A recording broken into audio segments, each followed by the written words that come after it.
Now at 9, Joplin moves to ban dumping homeless people within city limits. Federal funding is frozen and local seniors are feeling the effects. I'm Blake Gully. How critical programs are at risk if the government shutdown continues. With the uncertainty surrounding SNAP benefits, a food pantry in Carthage is stepping in to help. I'm Kenny Foreman, and I'll have more on that coming up. The 4 states' most watched news starts now.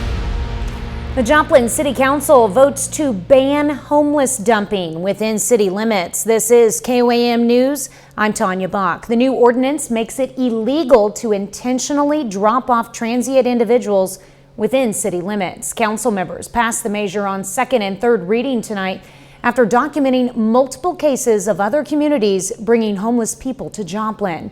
City officials say the practice strains local shelters and resources.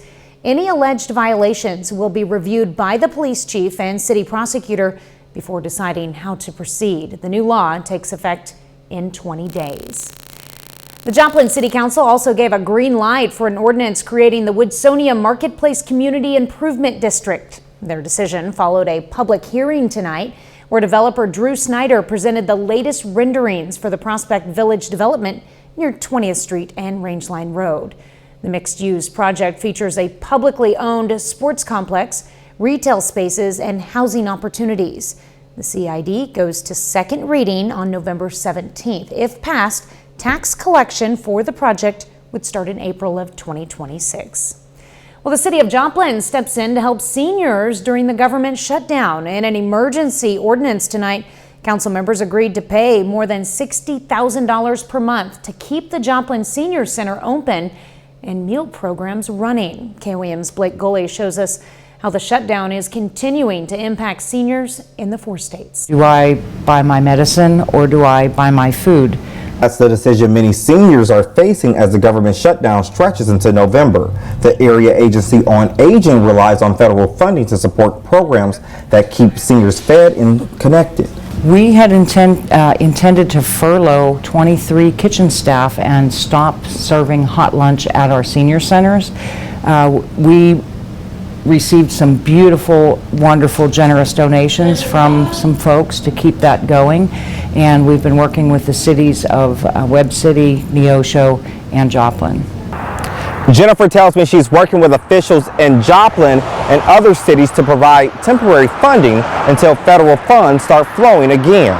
And for seniors in the Joplin Senior Center, they just want Washington to understand this shutdown hits home.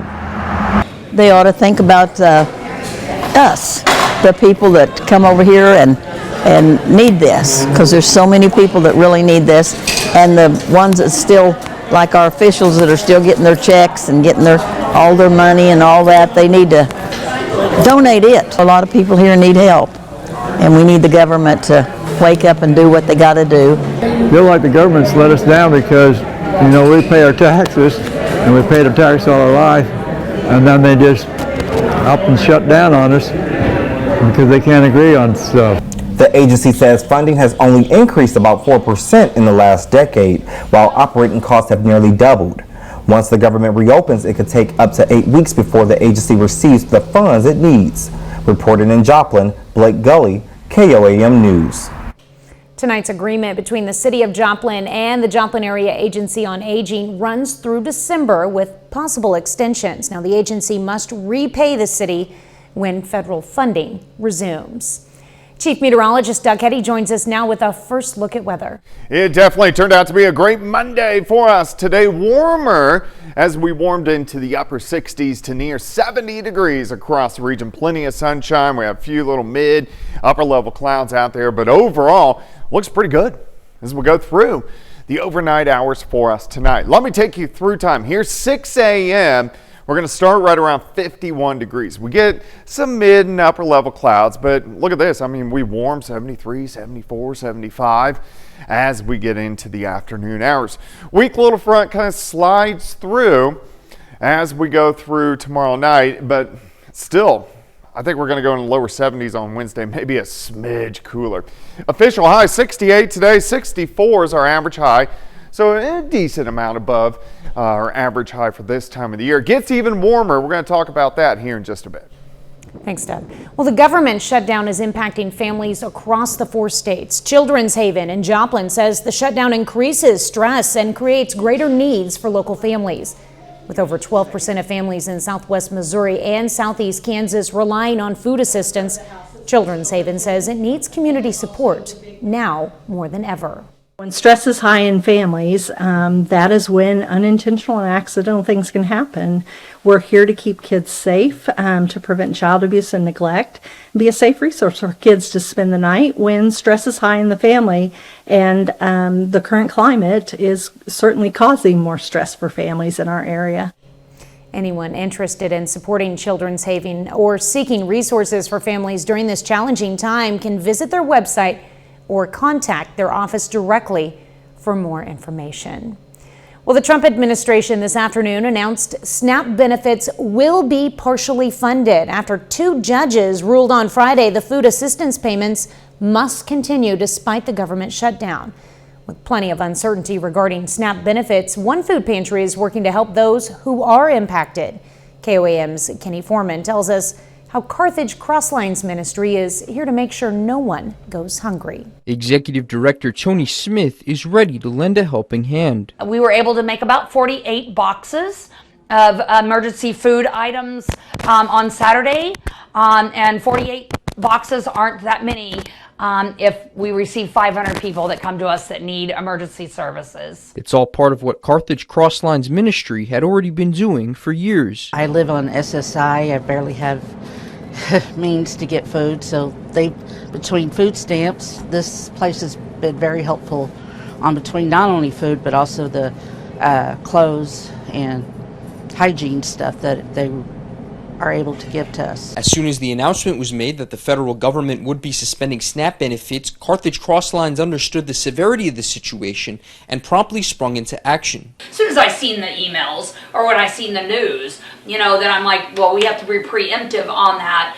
to be prepared in the event of whatever. So we really started preparing about 2 weeks ago, still not knowing if the government was going to reopen before the 1st. The pantry is now available to qualified individuals even if they aren't a regular client. It's a commitment Smith and her team are willing to keep until the benefits are restored. I've been hungry in my life, and I'm going to do my very best to make sure another person isn't hungry or give them the resources of where they can go in town to get food.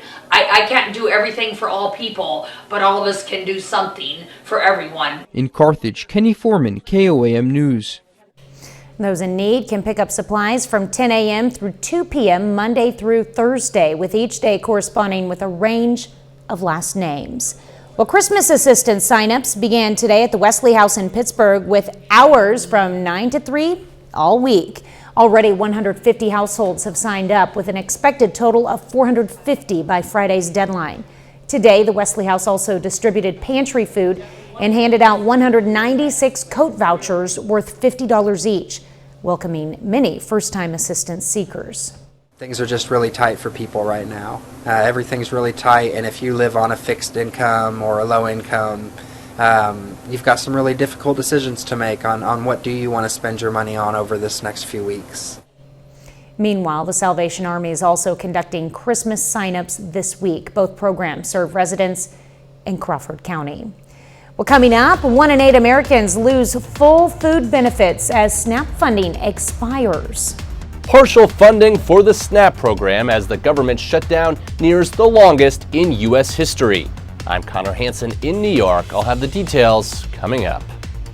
But up first, Obamacare premiums rise for 2026 as open enrollment begins. What you need to check next.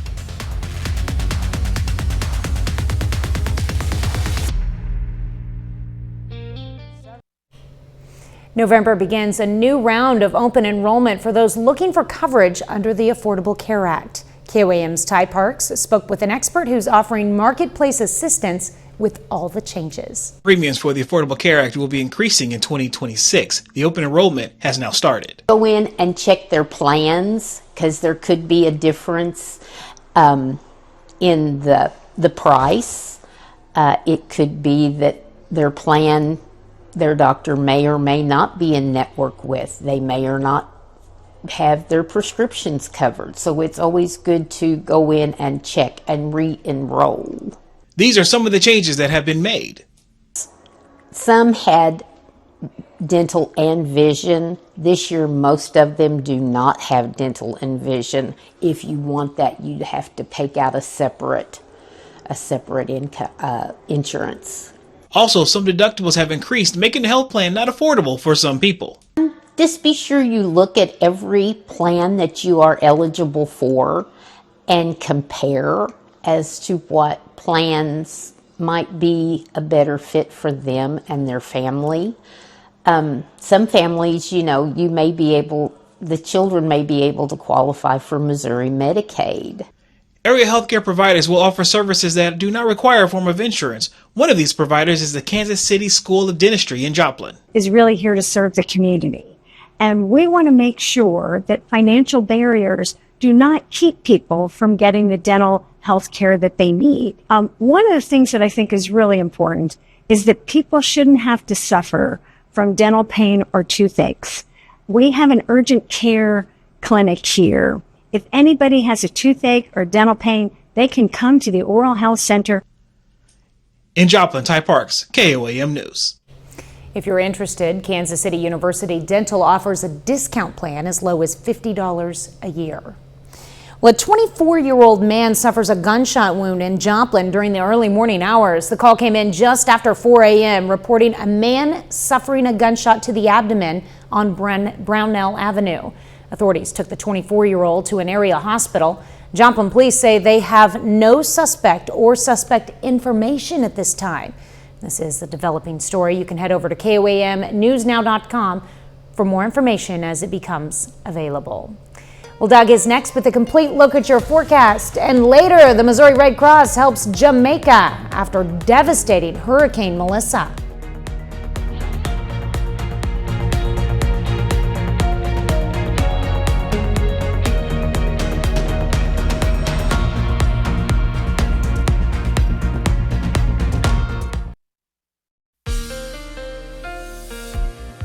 Well, it definitely turned out to be a nice one for us today. Temperatures fantastic as we went into the upper 60s for highs. It looks pretty good out there for us right now.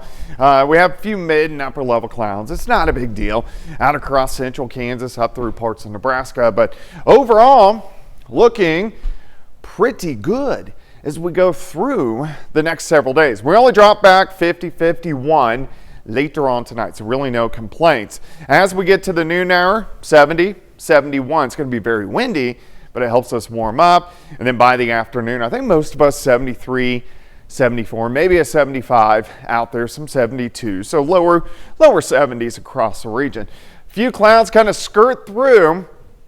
Tomorrow night, you can also see this wind shift line into Wednesday morning, and that shift is going to be a weak little front that drops through. It doesn't really have any cold air behind it, but it will bring in northerly winds instead of the southerly winds that we are going to see tomorrow. But still, temps right back up into lower 70s for high. So Tuesday, mild / warm and windy. Wednesday, mild across the region. Check out the winds, gusting at times 30 to 35 as we go into Tuesday afternoon.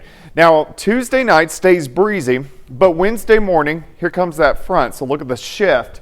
We go from southerly winds to northerly winds. It just doesn't really, it's more of a wind shift line. It doesn't really have any cold air behind it. Date planner on your Tuesday, 53 in the morning, 70 by noon. High temp, 72 degrees. The reason we are warm this week is we have a little ridge of high pressure, and it's keeping any storm systems well to our north. So let me take you through time. Upper level flow, pretty calm all week. As we get into Friday, weak system passes by, but a stronger system dips in as we go into late Saturday and Sunday. Now, rain and snow, which is pretty close to us, slides just northeast of us, but we get on the back side, meaning the colder side, as we go into Sunday and also on Monday.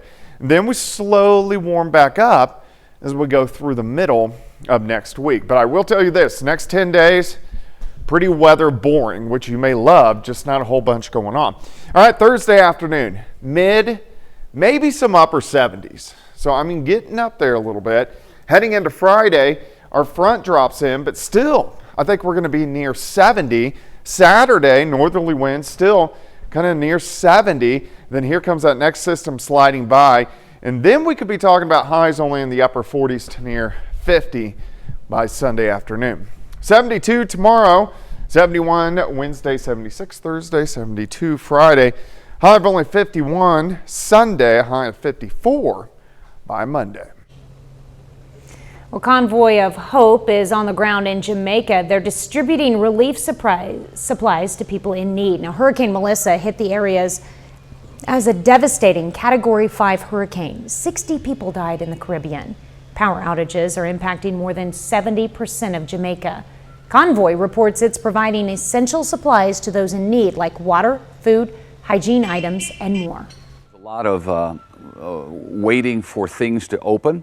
Roads are shut down. Many roads are covered or destroyed.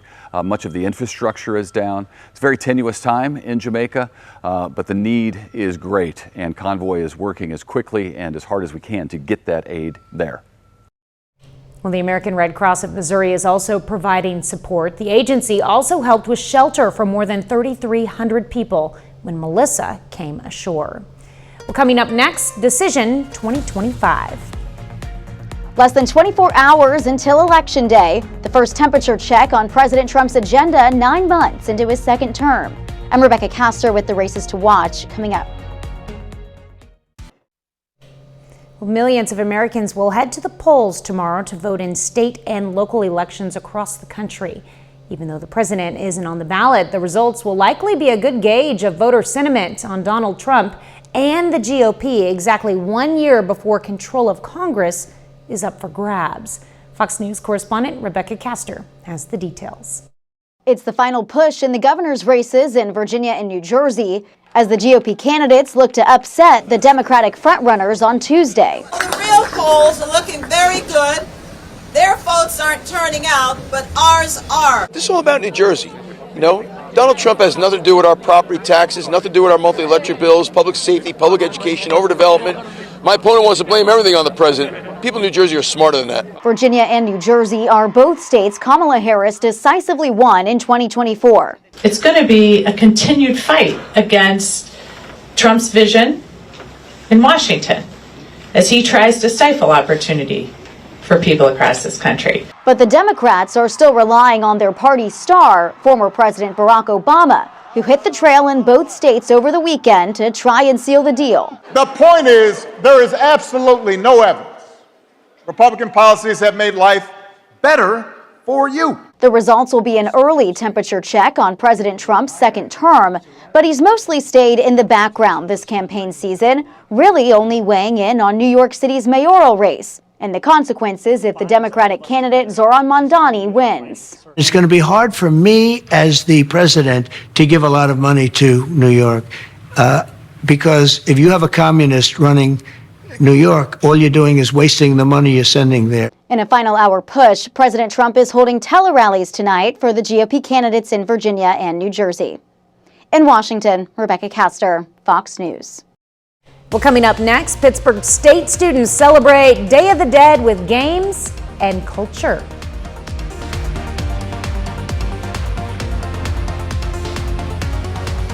Something fun. Well, students at Pittsburgh State celebrated Day of the Dead with games and culture this evening. The Spanish Club teamed up with Spirit State to host the event in the Grubbs Hall basement, featuring rounds of loteria and a themed scavenger hunt. Organizers say the goal was to honor the Mexican tradition while bringing students together to learn and have fun. I just hope everyone takes the message of Day of the Dead and what it means. It's a celebration that means a lot to me and my family, and being able to bring that to Pittston and being able to have a very welcoming and supportive community and classmates and peers to come on and celebrate. The event was open to everyone on campus. 30 more minutes of news, weather, and sports coming your way. SNAP benefits funding runs dry as the Trump administration offers partial payments. And social media scammers target the government shutdown. We've got tips to protect yourself.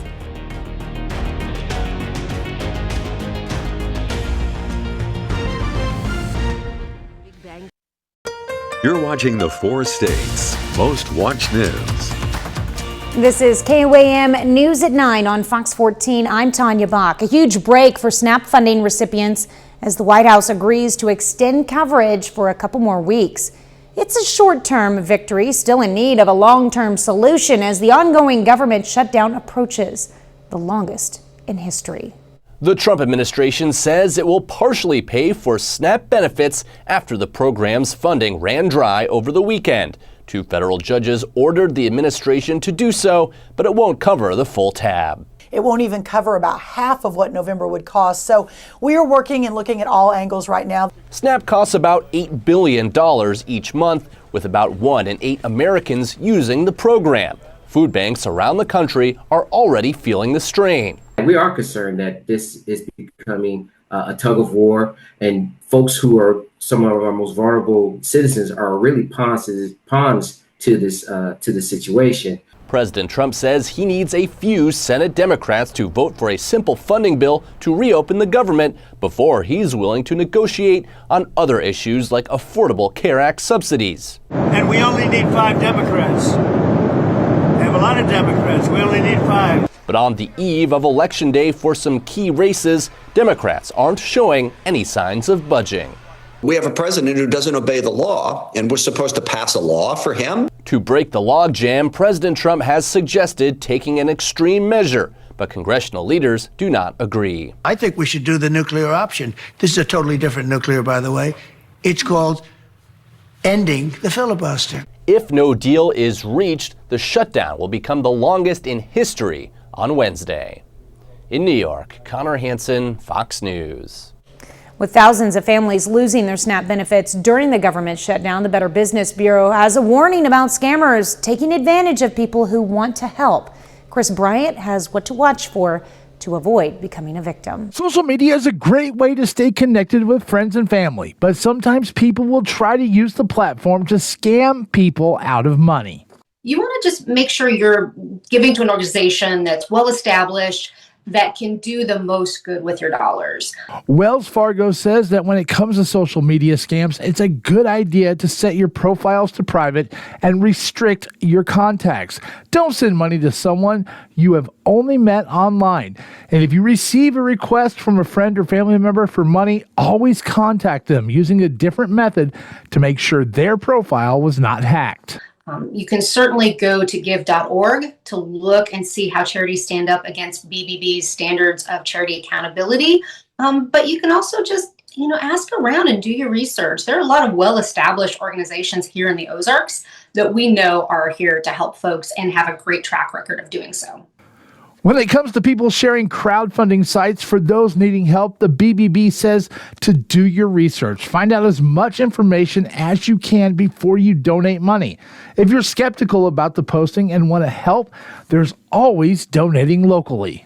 Crowdfunding type sites, they don't always vet the person who is making the appeal. So if you want to do something more personal, maybe there's someone in your life, someone that you know personally.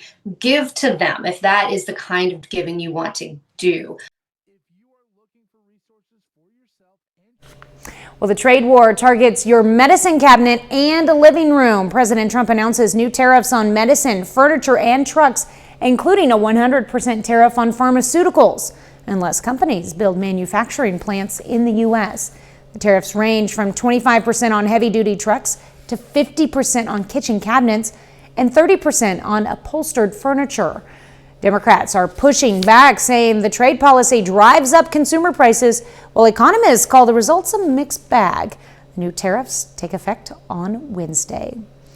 Well, Doug is next with a complete look at your forecast. And later, from the 80s to today, the Rubik's Cube goes electronic.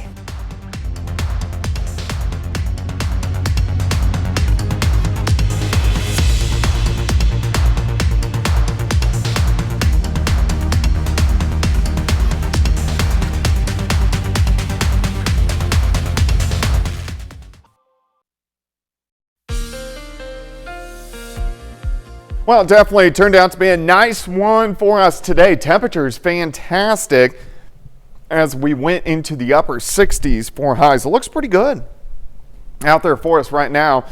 We have a few mid and upper level clouds. It's not a big deal out across central Kansas up through parts of Nebraska, but overall looking pretty good as we go through the next several days. We only drop back 50, 51 later on tonight, so really no complaints. As we get to the noon hour, 70, 71. It's going to be very windy, but it helps us warm up. And then by the afternoon, I think most of us 73, 74, maybe a 75 out there, some 72. So lower 70s across the region. A few clouds kind of skirt through. Tomorrow night, you can also see this wind shift line into Wednesday morning, and that shift is going to be a weak little front that drops through. It doesn't really have any cold air behind it, but it will bring in northerly winds instead of the southerly winds that we are going to see tomorrow. But still, temps right back up into lower 70s for highs. So Tuesday, mild / warm and windy. Wednesday, mild across the region. Check out the winds gusting at times 30 to 35 as we go into Tuesday afternoon. Now, Tuesday night stays breezy, but Wednesday morning, here comes that front. So look at the shift. We go from southerly winds to northerly winds. It just doesn't really, it's more of a wind shift line. It doesn't really have any cold air behind it. Date planner on your Tuesday, 53 in the morning, 70 by noon. High temp, 72 degrees. The reason we are warm this week is we have a little ridge of high pressure, and it's keeping any storm systems well to our north. So let me take you through time. Upper level flow, pretty calm all week. As we get into Friday, weak system passes by, but a stronger system dips in as we go into late Saturday and Sunday. Now, rain and snow, which is pretty close to us, slides just northeast of us, but we get on the back side, meaning the colder side, as we go into Sunday and also on Monday. And then we slowly warm back up as we go through the middle of next week. But I will tell you this, next 10 days, pretty weather boring, which you may love, just not a whole bunch going on. All right, Thursday afternoon, mid, maybe some upper 70s. So, I mean, getting up there a little bit. Heading into Friday, our front drops in, but still, I think we're going to be near 70. Saturday, northerly winds still kind of near 70. Then here comes that next system sliding by. And then we could be talking about highs only in the upper 40s to near 50 by Sunday afternoon. 72 tomorrow, 71 Wednesday, 76 Thursday, 72 Friday. High of only 51 Sunday, a high of 54 by Monday. Well, still ahead, a local athlete is named COC West Softball Player of the Year. Plus, a closer look at the Kansas City Chiefs' disappointing 5-4 start. Ben McLeish has those stories and more up next in sports.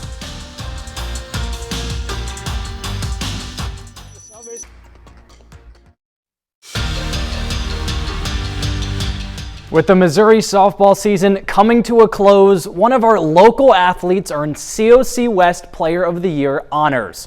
Neosho's Olivia Emery gets the nod after an incredible season in the circle. She finishes the year with an 8-3 record, sub-2 ERA, and a whopping 135 strikeouts. Well, every Friday night during Press Box, we ask our viewers to vote on who they think dominated on the field. Today, the vote is in. Colgan running back Clayton Adamson is your pick after his performance in the Panthers' postseason opener. He ran all over Donovan West, scoring 7 touchdowns in just the first half of Colgan's 63-0 win. If you want to join in on the fun, you can cast your vote every weekend on our website, koamnewsnow.com/pigskin. Well, heading into the bye week, the Kansas City Chiefs are sitting at 5-4 on the season, their worst 9-game start since 2021. As it stands today, the Chiefs are on the outside looking in of the playoffs, a position they're not too familiar with in the Patrick Mahomes era. Without a doubt, Kansas City's faced a lot of good teams this year, but they're not used to being on the wrong side of those matchups. This season, they have to respond to adversity. We've had great moments. We've had bad moments. We got to be more consistent as a team. I got to be more consistent at quarterback. And we got to be able to battle. I mean, we've kind of been in a lot of these tight, close games in our history, but they're not going our way now. The Chiefs have their bye week this Sunday, but in Week 11, they take on the division-leading Broncos on the road. Well, the Pitt State Gorillas just keep on winning. Their victory over the Lions on Saturday marks their 7th in a row. KOAM Sports Director Ryan Blank recaps the action from the jungle. The Pitt State Gorillas made it 7 wins in a row with an 11th straight victory over Missouri Southern on Saturday. And on an emotional day where the Gorillas honored 24 players for Senior Day, it was the veterans that stepped up. Senior Day is always hard, on players, on families, and on coaches. We've just recruited those guys, 4 or 5 years ago and got to know them and their families so well, help them not just develop as football players, but, to have those guys in your program and see them grow as men, over the last 4 or 5 years. Yeah, that's part of the emotions of being a college football coach, and that's the fun part of it, just to see their growth and development. And so cool on Senior Day to see some of our seniors come up with some of those big plays for us. One of those seniors being running back Jacoby Smith, finding the end zone for the first time this season to help Pitt State gain an early 14-0 lead. Jacoby and DV have done an amazing job of just coming on this year and growing each week and being some of those guys that we can rely on when we need to. And we don't feel like there's any drop-off, and we don't feel any less confident when they're in. So super proud of Jacoby and what he's going to continue to do. On the defensive side of the ball, the Gorillas dominated, holding the Lions to a mere 11 yards rushing on the afternoon and sacking quarterback Tillman Martin 7 times. I think that bye week just gave us a lot of time to work on keeping our cage. That was something we emphasized a lot at practice. So just focusing on the details and also just them having great coverage in the back end helped with a lot of those sacks that we had today. I would not want to play against that D-line, and so I get to do it every day in practice, and luckily they can't touch me. So that's all I can really say. Awesome D-line, though. Another veteran leader who made a big play, Captain Ryan Medeiros, who hauled in his first interception of the season that would set up the final blow, as Jackson Berry connected with Tywan Atkins Jr. for a score. Read the QB's eyes, worked on that a lot as a middle formation guy to just trust the QB where he's going to throw it when that ball's in the air, just attack it, high point it. I actually get on the field after we score, and on the sideline I said, "Who got that pick?" And they said Ryan, and I'm standing right next to him, show him some love. So I know he's happy, his family's happy, he deserves it. The Gorillas hit the road for Warrensburg to take on Central Missouri on Saturday, eyeing an 8th straight win. Well, that's it for sports. We're back with more after the break. We all had one back in the 80s and 90s. You know, that Rubik's Cube you could never quite get to match on all sides? Well, now the retro analog game is getting a digital makeover for the 21st century. Fox's Iman Digman has more in this edition of our Fox on Games series. In the 80s, everyone had one, a cube with random colors that each side flipped to attempt to make one color, a Rubik's Cube. Invented in 1974 by Hungarian Erno Rubik, it was a simple toy from a more analog time. But now it's been brought into the digital age as Wow Cube, the electronic successor to Mr. Rubik's creation. We caught up with the new creators at New York Comic Con. We call it a gaming console, entertainment console, but it's a super smart toy. And it could be a game changer for kids, parents, and educators. Instead of the old-fashioned plastic cube with stickers, which let cheaters like my brother solve it easily, this one comes with 4 digital screens on each side for a total of 24 screens in your hand. And they're able to twist and turn while also teaching STEM and tracking your stats. We have tons of educational content, like this. For example, I just randomly pick one. You need to, in this game, you need to assemble the famous faces. Wow Cube comes loaded with games designed for both fun and mental acuity, and it's not just for kids. The Cube has other features that make it a digital showpiece for grown-ups when they're not playing the games. I use mine as widgets where I have my stock on there, my emails, my alarm clock, so it's not just a gaming device. You can catch the full interview and others from New York Comic Con on last week's episode of the Fox on Games podcast. In New York, Eamon Dignam, Fox News. The Colleen Hoover bestseller Regretting You hits theaters with an all-star cast. That's up next in Hollywood Nation. The best-selling novel Regretting You is in theaters now. We spoke to the cast who opened up about choosing truth over peace and bringing a fan favorite story to life. Here's Fox's Ashley Dvorkin with the story. It feels like there's this wall between her and me.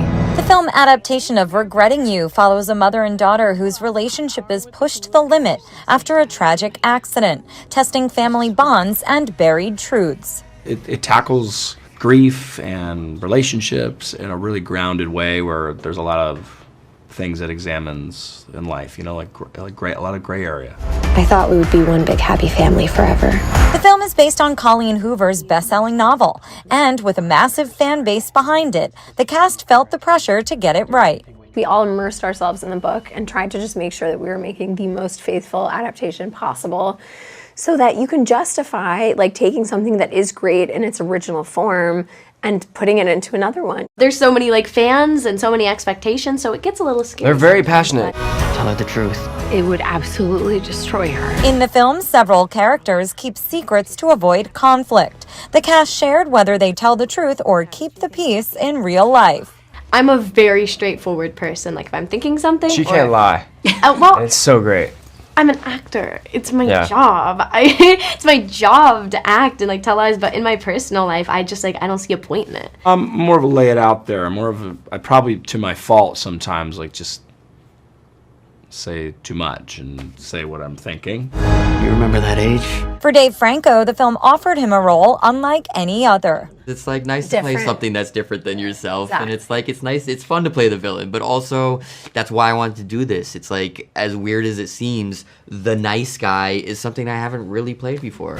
You deserve to be happy. In Hollywood, Ashley Dvorkin, Fox News. And that's our time for tonight. Thank you for joining us. We're going to leave you with video of the Rosamond Gifford Zoo in New York's annual squishing of the squash. How fun. Have a great night and an even better tomorrow.